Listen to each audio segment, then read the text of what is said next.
শ্রীকৃষ্ণ কলিযুগ সম্পর্কে কি কি ভবিষ্যৎবাণী করেছিল। রাধে রাধে বন্ধুরা, রাধাকৃষ্ণ চ্যানেলে সকলকে স্বাগত জানাই।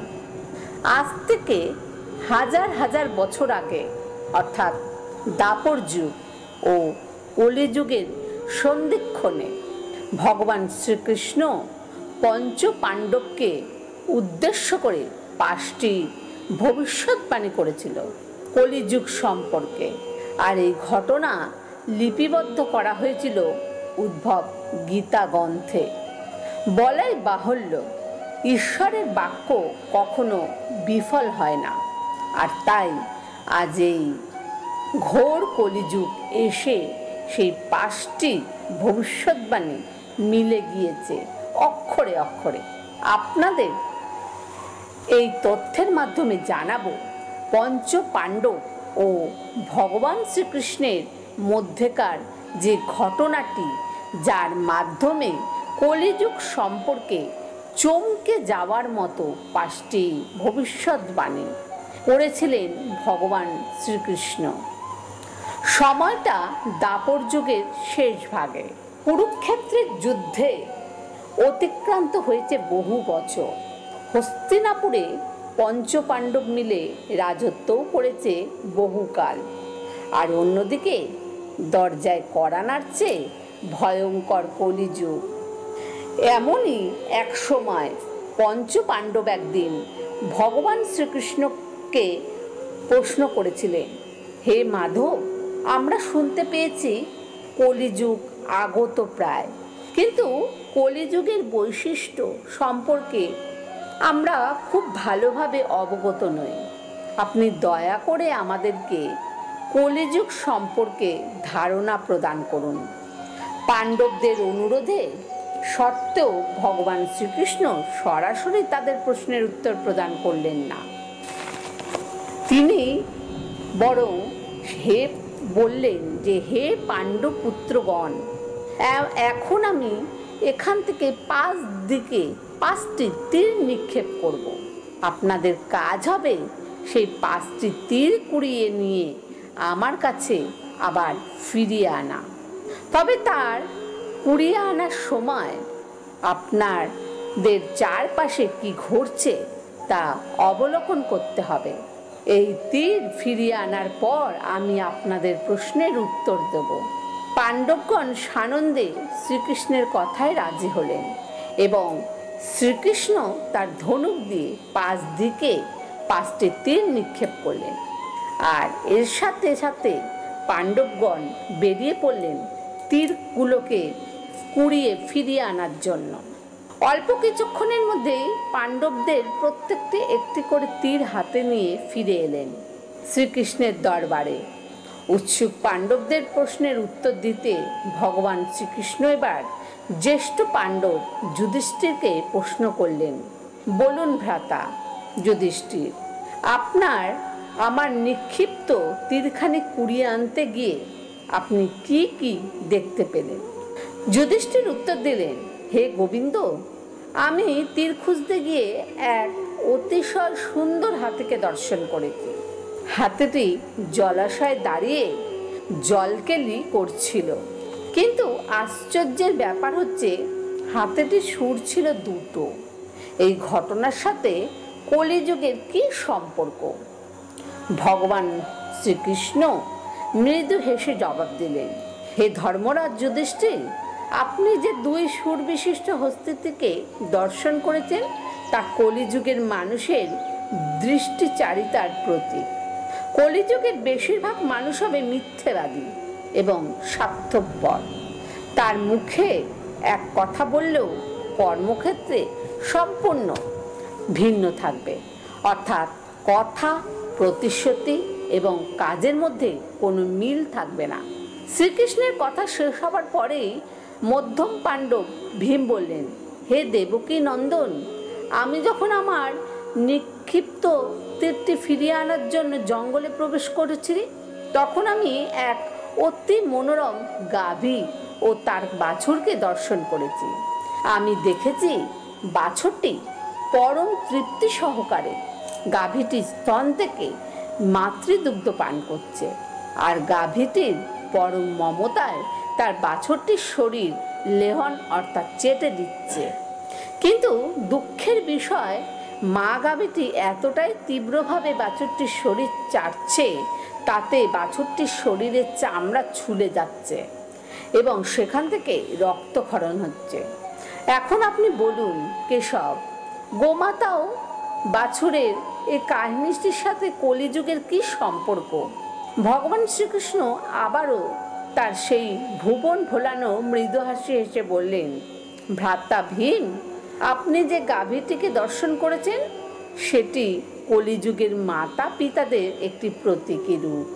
এ যুগের মাতা পিতা তাদের সন্তানদের প্রতি অন্ধভাবে আসক্ত হয়ে পড়বে এবং তাদের এই অন্ধ স্নেহ ও তাদের অতিরিক্ত ভালোবাসাই তাদের সন্তানদের ক্ষতির কারণ হয়ে উঠবে।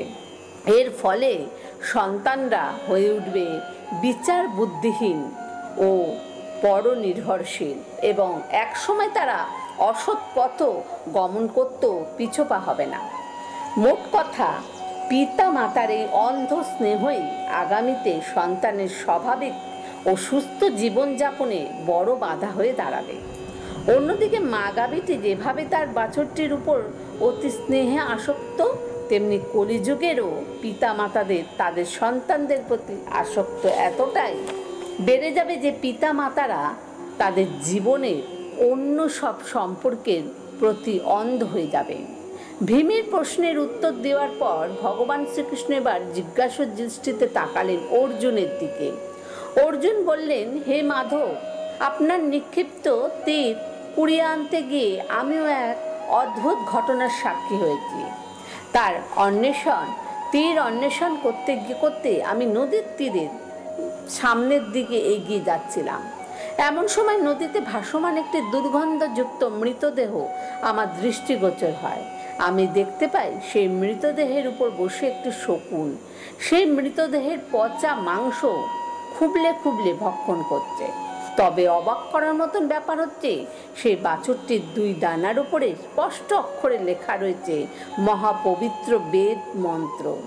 পরবর্তীতে আমি আপনার নিক্ষিপ্ত তীরখানি কুড়িয়ে ফেরত এনেছি বইকি, তবে সেই বিভৎসতা আমি ভুলতে পারছি না। অর্জুনের মনের অবস্থা বুঝতে পেরে ভগবান শ্রীকৃষ্ণ বললেন, হে পার্থ, তোমার দেখা এই শকুন পাখিটি কলিযুগের ভণ্ড সাধকদের একটি প্রতীকী রূপ। কলিযুগের ভণ্ড সাধকের পরিমাণ বহু গুণ বৃদ্ধি পাবে। এই সকল ভণ্ড সাধকদের ধার্মিক, জ্ঞানী ও আধ্যাত্মিক শক্তি সম্পূর্ণ হিসাবে জগতে খ্যাতি বিরাজ করবে। তবে তাদের প্রকৃত মানসিকতা হবে শকুনের মতো ধূর্ত ও স্বার্থন্বেষী। তারা বাইরে ধার্মিক বেশ ধারণ করবে, ধর্মজ্ঞ হিসাবে নিজেকে প্রচার করবে এবং আধ্যাত্মিক শক্তি সম্পন্ন হিসাবে নিজেকে মানুষের কাছে তুলে ধরবে, কিন্তু আসলে তারা হবে শাস্ত্রজ্ঞানে অজ্ঞ। তারা ধর্মকে ব্যবহার করে নিজের জাগতিক স্বার্থ উদ্ধার করবে। অন্যদিকে তাদের অনুসারীদের করবে ধর্মভ্রষ্টা। অর্জুনের প্রশ্নের উত্তর দেওয়ার পর চতুর্থ পাণ্ডব নকুল বললেন, হে যাদব শ্রেষ্ঠ, আপনার নিক্ষিপ্ত তীর অন্বেষণে গিয়ে আমিও এক অদ্ভুত ঘটনার দর্শন করেছি। তীরের সন্ধানে আমি যখন পাহাড়ের পাদদেশ ধরে সামনের দিকে যাচ্ছিলাম, তখন আমি লক্ষ্য করলাম এক প্রকাণ্ড পাথরখণ্ড পাহাড়ের চূড়া থেকে তীব্র বেগে গড়িয়ে সমতলের দিকে ধাবিত হচ্ছে।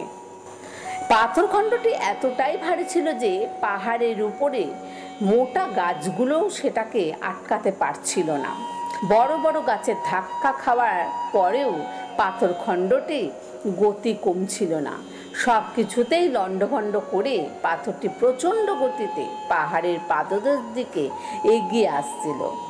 কিন্তু অবশ্য সামান্য একটি লতাগুল্ম জাতীয় উদ্ভিদের গায়ে এসে পাথরটি এমনভাবে আটকে গেল যে সেটির গতি সেখানেই নিঃশেষ হয়ে যায়। হে যদুকুল শিরোমণি, আমার দেখা পাথরের এই ঘটনাটি কলিযুগের সাথে কিভাবে সম্পর্কযুক্ত তা আমাকে দয়া করে অবগত করুন। উত্তরে ভগবান শ্রীকৃষ্ণ নকুলকে বললেন, হে নকুল, তোমার দেখায় পাথর কলিযুগের মানুষের পাপের প্রতীক। কলিযুগের মানুষের পাপের বোঝা ঠিক এই রকম পাথরের মতনই ভারী হবে এবং সেই পাপের কারণে সমস্ত বিশ্বজগৎ লণ্ডভণ্ড হয়ে যাবে। তুমি পাথরটিকে যে বড় বড় গাছগুলোর সাথে ধাক্কা খেতে দেখেছো, সেই গাছগুলো হচ্ছে না মত না পথ। কলিযুগে নানা মত নানা পথ বিস্তার লাভ করবে বই কি, তবে সেগুলো মানুষের প্রকাণ্ড পাপের বোঝাকে প্রশমিত করতে পারবে না। তবে তুমি যে লতাগুল্ম জাতীয় উদ্ভিদদের দেখেছো, সেই পাথরটিকে আটকে যেতে দেখেছো, সেটি হচ্ছে হরিনাম।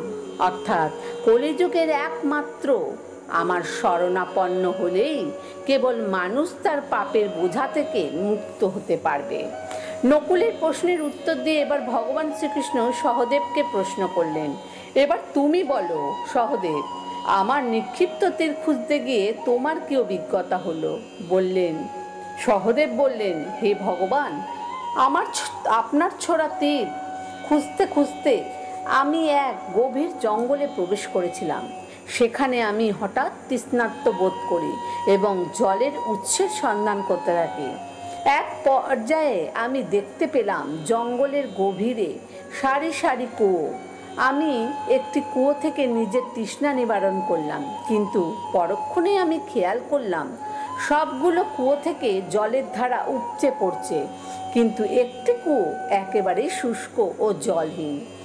হে ভগবান, আমার এই অভিজ্ঞতার সাথে কলিযুগের বৈশিষ্ট্যের কি সম্পর্ক রয়েছে তা আমাকে দয়া করে জ্ঞাত করুন। শ্রী ভগবান বললেন, হে সহদেব, তোমার দেখা সেই কুয়োগুলো কলিযুগের মানুষের সামাজিক অবস্থান নির্দেশ করছে। কলিযুগের ধনী ও দরিদ্ররা পাশাপাশি অবস্থান করবে বই কি, তবে তাদের মধ্যে পারস্পরিক কোনো সৌহার্দ্য থাকবে না। সমাজের কোনো দুর্বল বা দরিদ্র মানুষ কখনোই সফল বা ধনীদের কাছ থেকে কোনো প্রকার সাহায্য পাবে না। ঠিক যেমন জলপূর্ণ কুয়োগুলোর জল উপচে পড়লেও শুষ্ক কুয়োটি তাদের থেকে এক ফোঁটাও জল পায়নি, তদ্রূপ সমাজের বিত্তবানেরা নানাভাবে তাদেরকে অর্থের অপচয় করলেও অভাবী মানুষকে কখনোই সাহায্য করবে না, বরং সুযোগ পেলে তাদেরকেও শেষ করতেও ছাড়বে না। তো এই ছিল ভগবানের কলিযুগ সম্পর্কে 5টি ভবিষ্যৎবাণী। আজ থেকে হাজার হাজার বছর আগে পরমেশ্বর ভগবান শ্রীকৃষ্ণ সেই ভবিষ্যৎবাণীগুলো আজকের দুনিয়ায় কতটুকু সত্য তা বিচারের ভার আপনাদের উপরই রইল। তবে এগুলো ছাড়াও অর্জুনকে গীতার জ্ঞান প্রদান করার সময় কলিযুগ সম্পর্কে তিনি আরও বেশ কিছু ভবিষ্যৎবাণী করেছিলেন।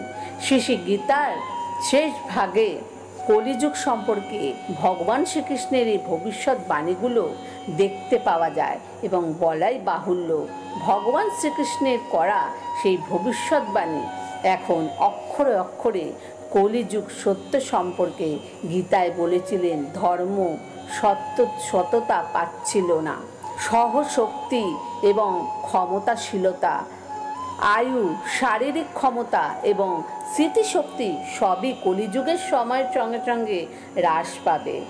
বন্ধুরা, আজ এই পর্যন্ত। আমার এই তথ্যটি শুনে ভালো লাগলে অবশ্যই লাইক করুন এবং কমেন্ট করুন। ধন্যবাদ।